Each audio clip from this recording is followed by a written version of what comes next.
This is Hector Vladimir. I am now in Kill Devil Hills in North Carolina. This is the site where the Wright brothers flew their flyer in the early 1900s,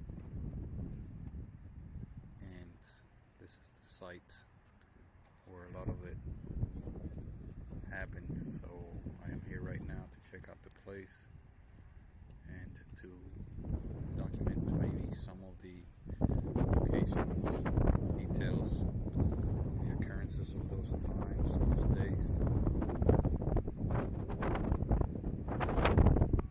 It is now September 9th, 2024. It is about 11:40 in the morning.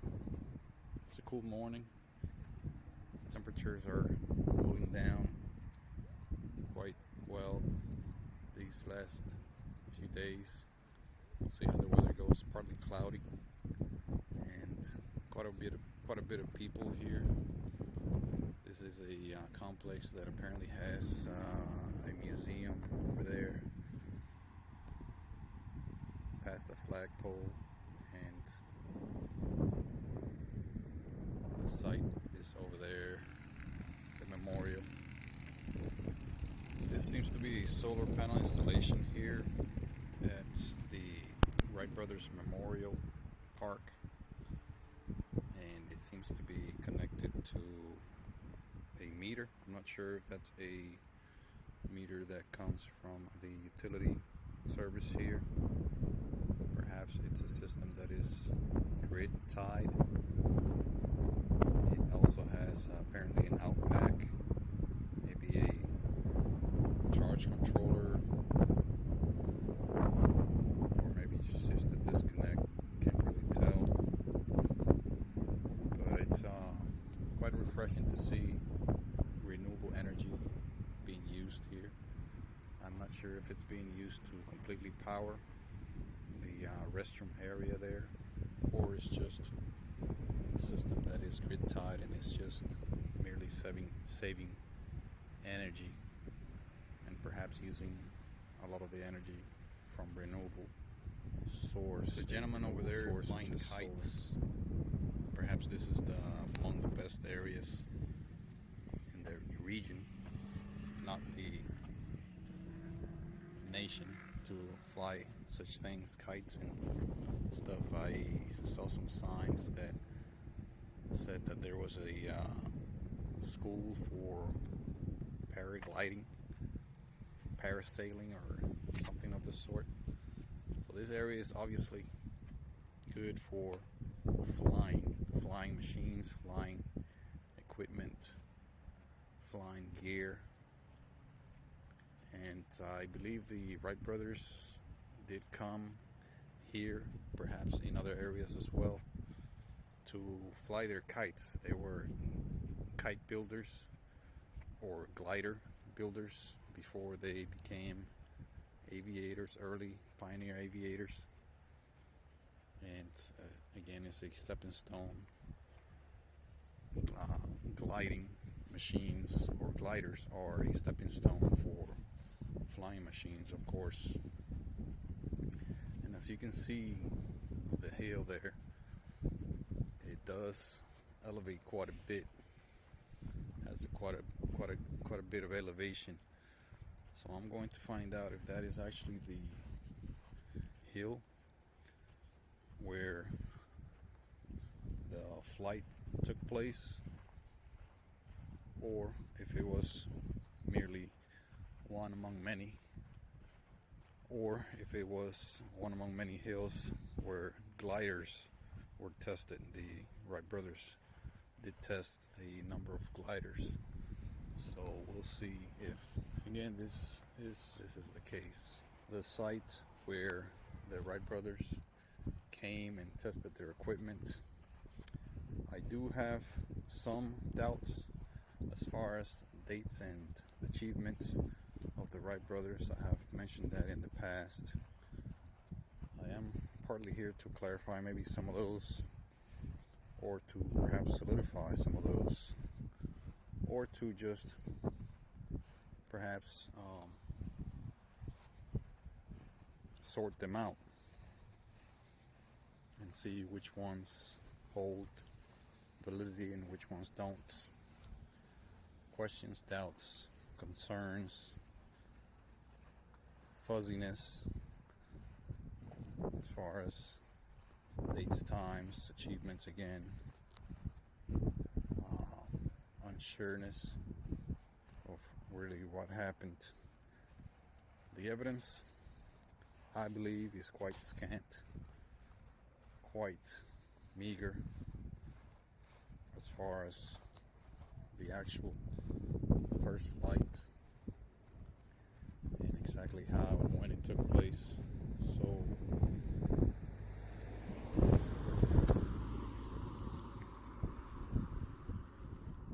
again, I'm here to clarify some of that.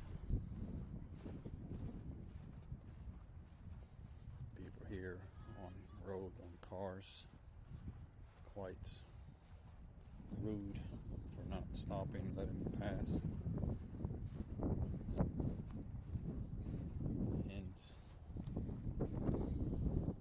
again, the questions remain. Perhaps I'll clarify many of those and answer many of those today. But my current belief is that there were a few people here in the U.S. and worldwide that achieved what I consider to be powered flight before 1903, namely Gustave Whitehead of Connecticut here in the United States, and even before that, perhaps more arguably,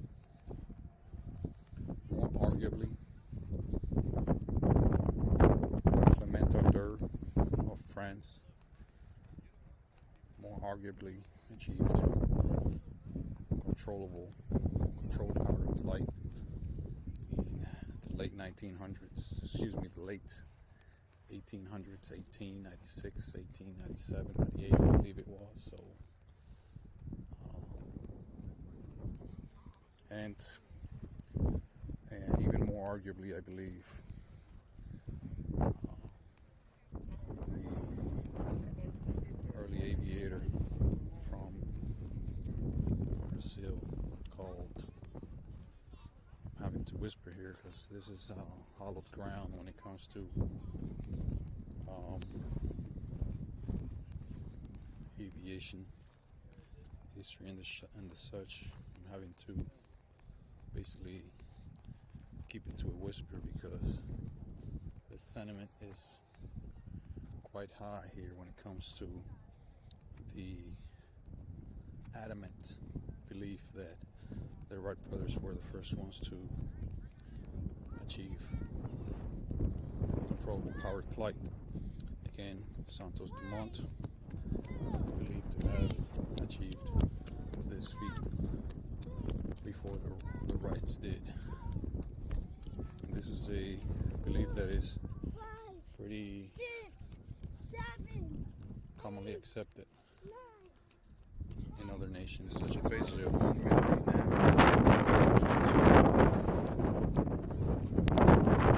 Made it here on a very low electric vehicle charge. I was hoping there was a charger here, so didn't see one. Hopefully I'll be able to find one later. The monument seems to be quite impressive, quite large. Appears to be made of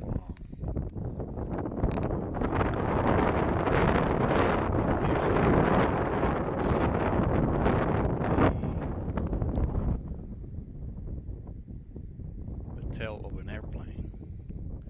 Appears to resemble what they call vertical fin of an aircraft, and with lines,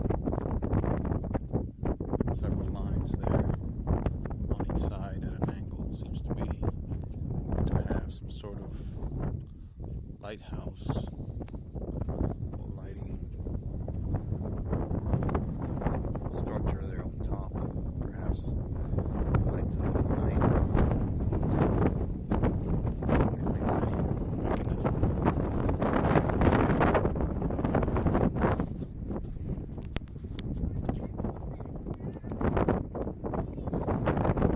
As you can tell, this is the Wright Brothers monument, quite massive and impressive. Built by Congress, apparently in the 1930s.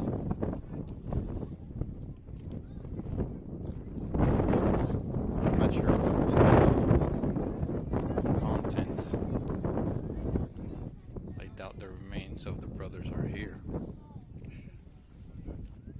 There are two sculptures of the brothers Wilbur and Wright. This one here of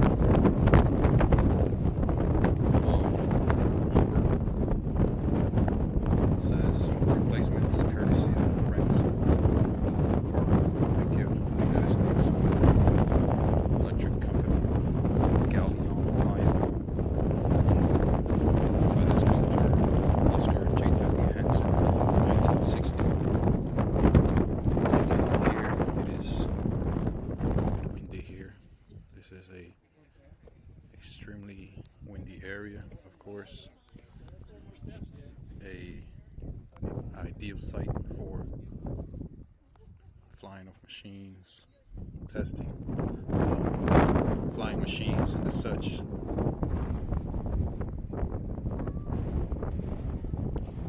There's an inscription that says, achieved by dauntless resolution and unconquerable faith. And it continues in commemoration of the conquest of the air.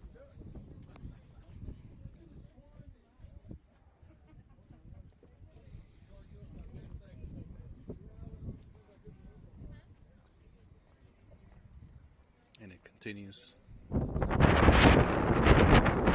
the brothers Wilbur and Orville Wrights, conceived by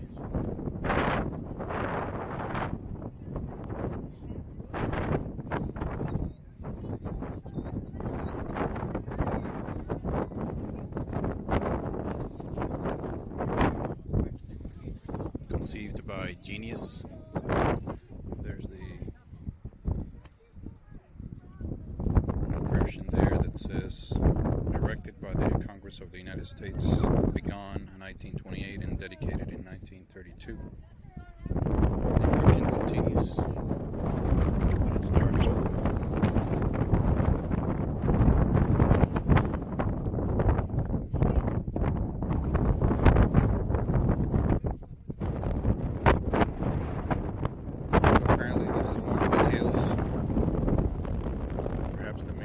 Perhaps this is where the 1903 flights took place. As you can see, it's quite elevated, I would say by a few meters, maybe about 20 meters or so from level ground. And again, an ideal place for a machine to take flight. As you can see, it's quite a bit of a drop from this location down to where the flat areas are. And over there is the museum area.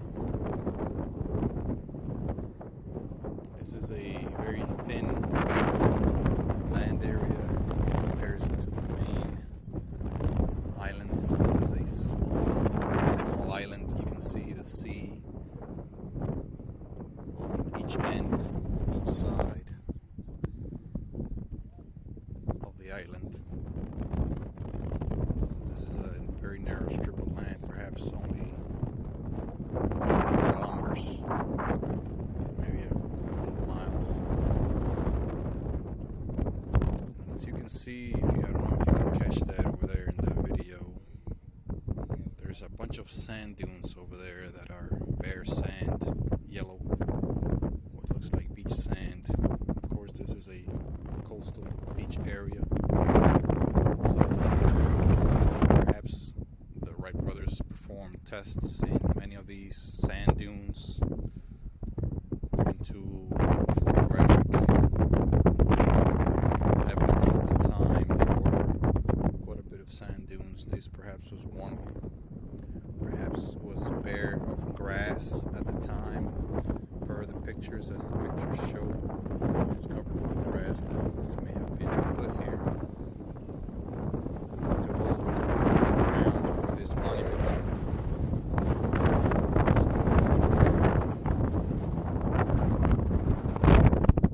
We'll continue by going to the surrounding areas.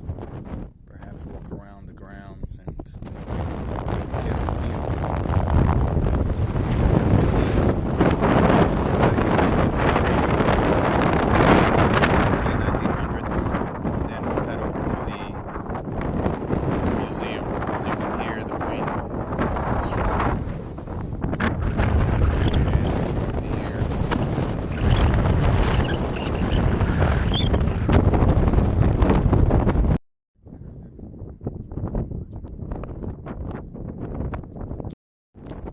So you can appreciate here from this video,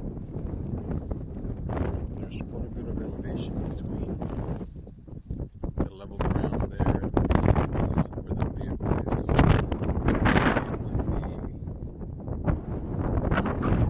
the hill where the monument is. And there are other hills such as that one, smaller hill. Perhaps there are others, and it is a very good place for testing of gliders, basically running off the edge of a hill and gliding onto the more level ground, such as that ground over there, which is very low compared to this one hill here.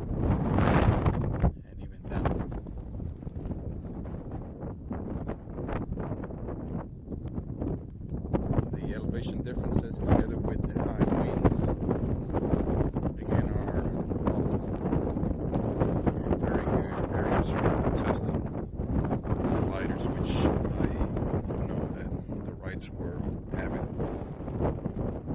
glider builders.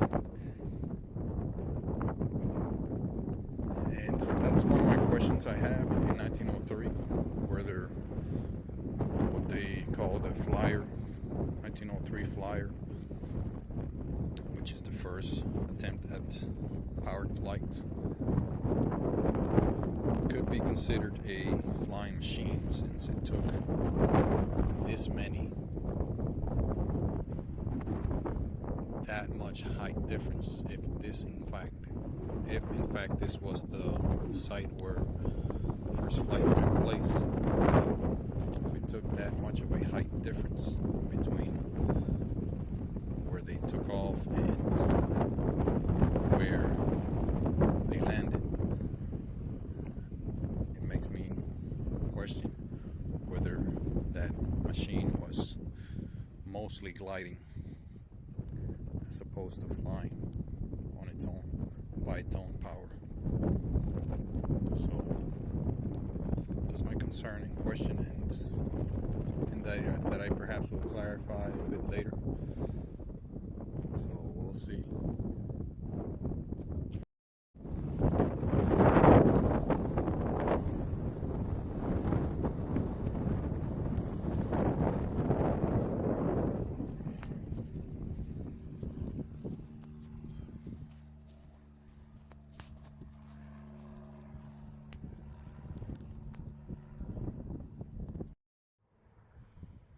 So this is the site of the reported flight from Wilbur and Orville Wright in December 17th, 1903.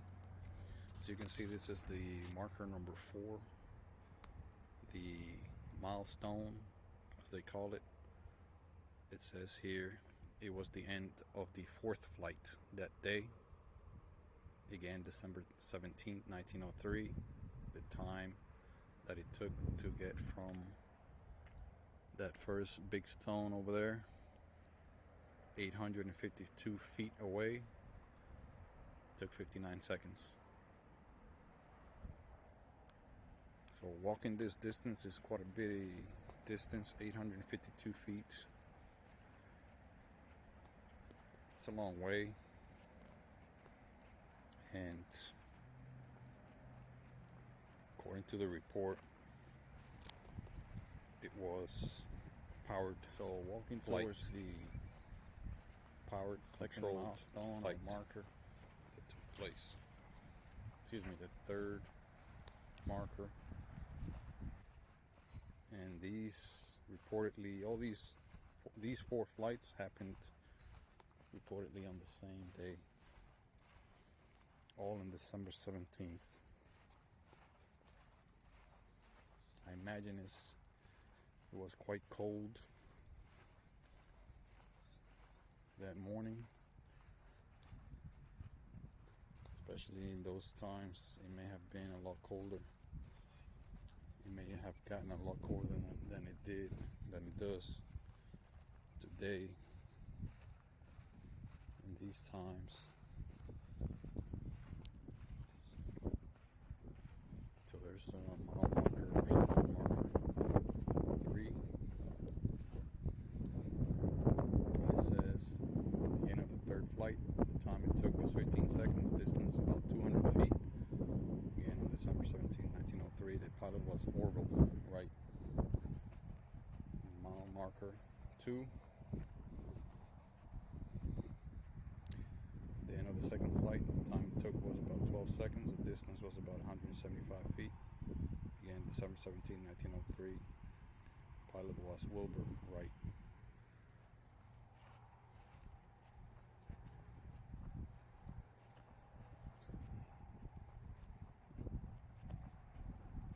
Stone marker 1 was the end of the first flight. The time it took was 12 seconds, distance 120 feet. Same date, December 17, 1903. Pilot was Orville Wright.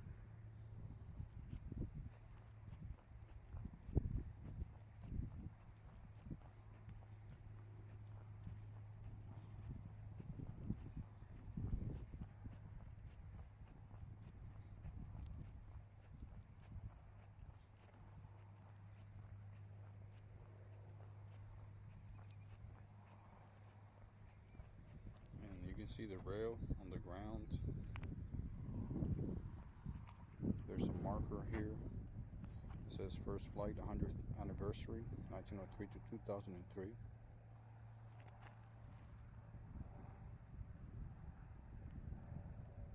It doesn't say what it actually marks.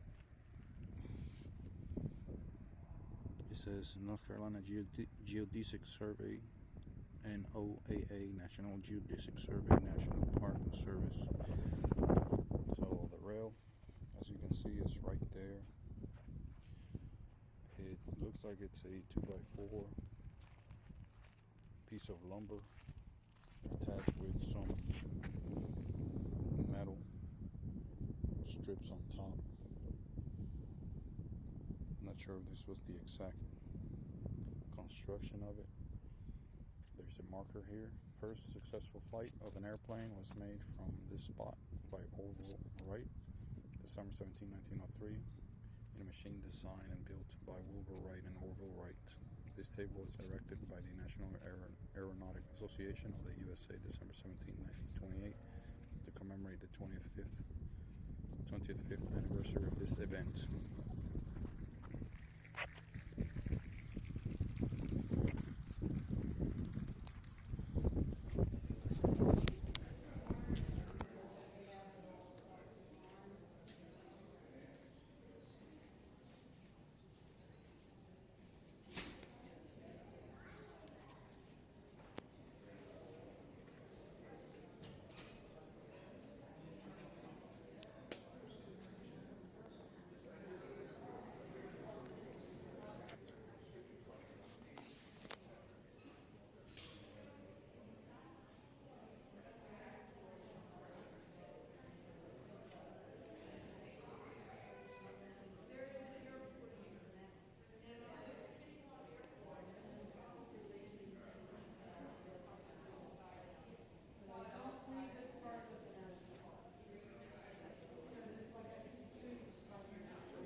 Carolina.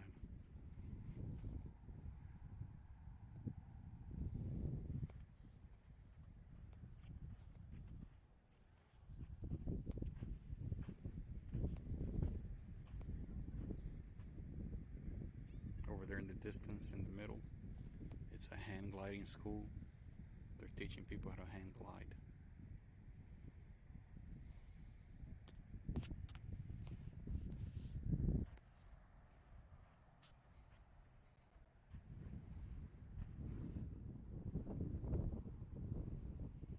This is Jockey's Ridge State Park.